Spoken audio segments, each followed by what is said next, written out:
presidente do Líbano, Michel Aoun, como principal causador de mortes e destruição.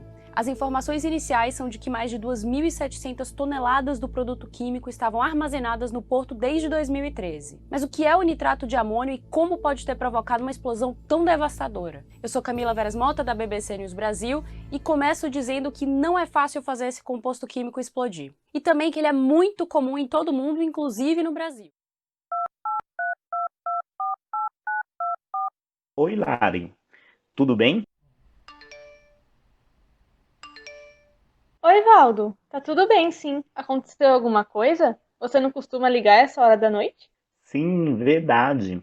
É que acabei de ligar a televisão e aqui está passando sobre o acidente que aconteceu em Beirute. E um profissional da área da química, super renomado, está falando como tudo aconteceu. Aí tive a ideia de aprofundar os nossos estudos em relação à química ambiental. Eu acho que tem tudo a ver. O que você acha? Nossa, eu acho uma excelente ideia. Nós poderíamos falar mais sobre os desafios, os riscos que a sociedade acaba se submetendo para a produção mundial de alimentos.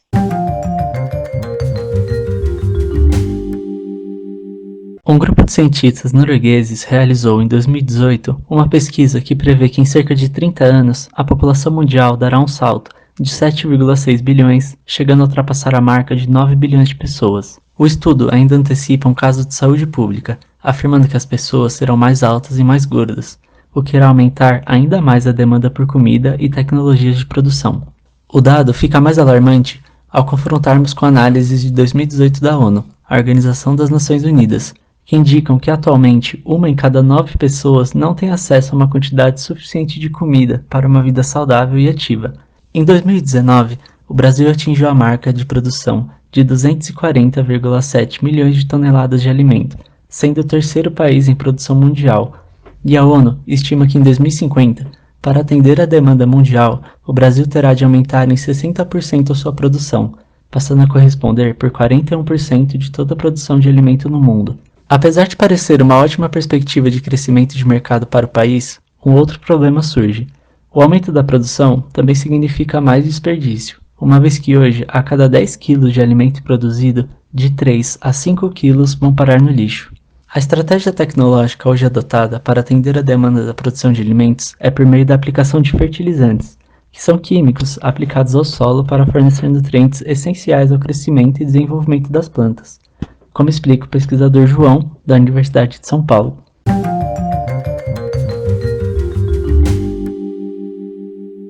A produção de alimentos é dada pelo cultivo de espécies vegetais, como soja, trigo e feijão.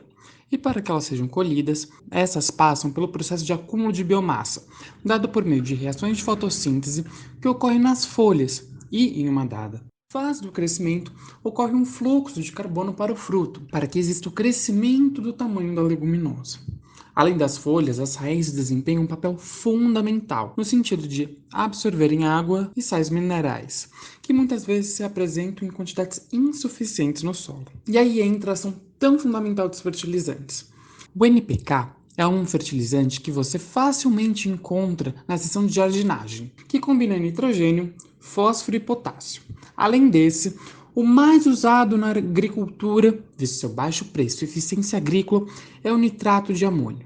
O nitrato de amônio combina a forma do nitrogênio em nitrato e amônio, sendo que na forma de amônio apresenta a absorção rápida pela planta, e o nitrato torna-se disponível frente à demanda da planta, que estimula essa conversão em amônio.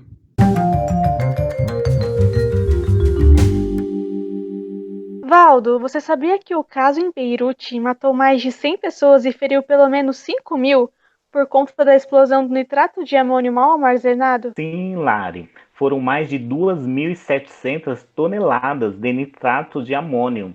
E falaram que foi uma reação química de decomposição térmica que causou tudo isso. E você viu o vídeo que lhe mandei? Ele mostra bem a decomposição do nitrato de amônio. Forma-se óxidos de nitrogênio e vapor d'água.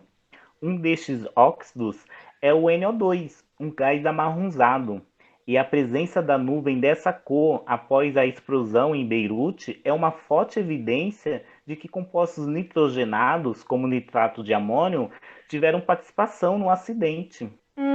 Sabe o que eu estava pensando? Sobre uma aula que tivemos na graduação e tem muito a ver com isso que você falou, em que o professor comentou sobre o grande efeito de Fritz Haber, sugerindo a síntese de amônia a partir do nitrogênio atmosférico e do hidrogênio proveniente da hidrólise da água. Você lembra? Eu lembro muito bem dessa aula, e esse desenvolvimento tecnológico até ajudou a Alemanha na produção de explosivos e se equipar para fins bélicos durante a Primeira Guerra Mundial. E me lembra uma coisa, por que se chama técnica de Haber-Bosch mesmo? O Karl Bosch era outro alemão que aprimorou a técnica desenvolvida por Haber, sendo que os dois ganharam, em anos diferentes, o Prêmio Nobel de Química. Isso não é legal?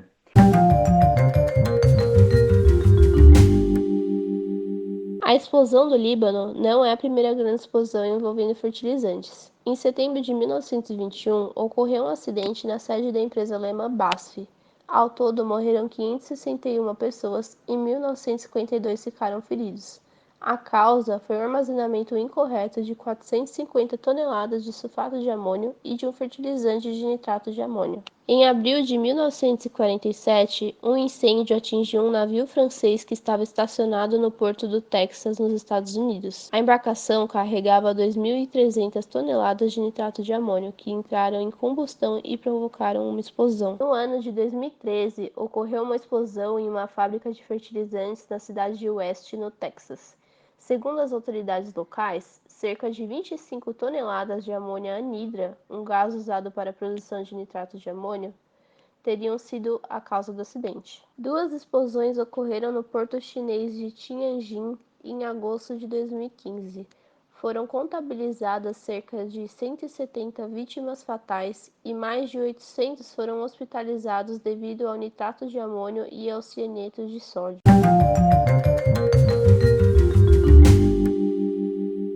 Os acidentes causados por nitrato de amônio necessitam de uma fonte externa de energia para que o processo possa acontecer.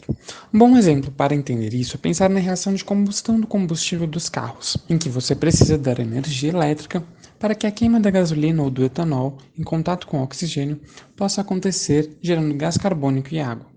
Você precisa ter em mente que os reagentes químicos já apresentam uma energia própria, que podem ser transformadas quando combinadas com outros reagentes, mas para isso necessitam de energia. No caso da combustão, ela é nomeada espontânea, do ponto de vista termodinâmico, ou seja, uma vez fornecida energia para iniciar a reação, ela ocorre em cadeia, de forma contínua. Pensando no nitrato de amônio, essa mesma lógica pode ser aplicada, que precisa de uma energia para que ocorra sua decomposição térmica, e por isso os relatos sempre apontam para um aquecimento exorbitante do ambiente, funcionando como iniciador para a explosão. Diante disso, o ideal é que se guarde esse composto em pequenas quantidades separadas em um ambiente adequado, ou seja, longe de ignitores, que tenham um sistema eficiente no combate a incêndios e com uma logística de armazenamento industrial bem planejada, a fim de evitar acidentes indesejáveis.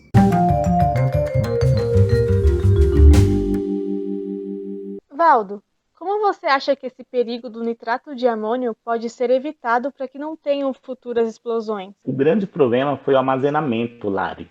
No caso de Beirute, havia toneladas estocadas no porto desde 2014 e sem nenhuma utilização. Claro que o ideal seria não utilizar espécies químicas perigosas que têm o potencial de causar acidentes, explosões e incêndios. E aqui entra o conceito-chave de segurança intrínseca, um processo que visa diminuir o risco associado por meio de substâncias seguras e boas condições de armazenamento. Concordo com você.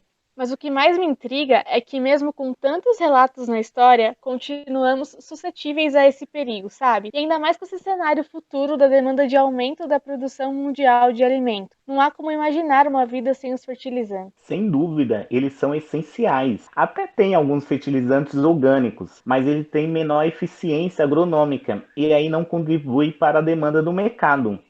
Mesmo sabendo disso, essa estratégia é muito usada na agricultura familiar e é uma prática alinhada com o meio ambiente por usar de resíduos sólidos orgânicos para a nutrição de plantas, além de oferecer menos risco para os trabalhadores.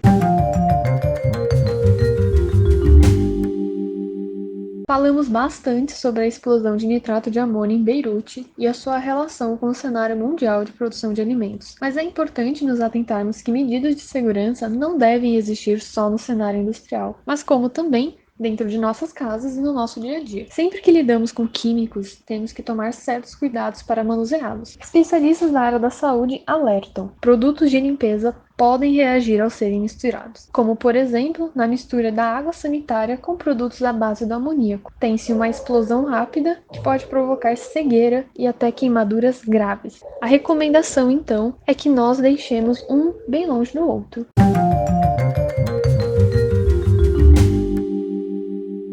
Olha, acho que já temos tudo para arrasar nesse trabalho, hein? Ah, eu concordo com você. Mas agora eu vou desligar, pois está ficando tarde e já perturbei você bastante, né, falando de química. Imagina, Valdo! Eu adorei nossas trocas de ideias. Até mais!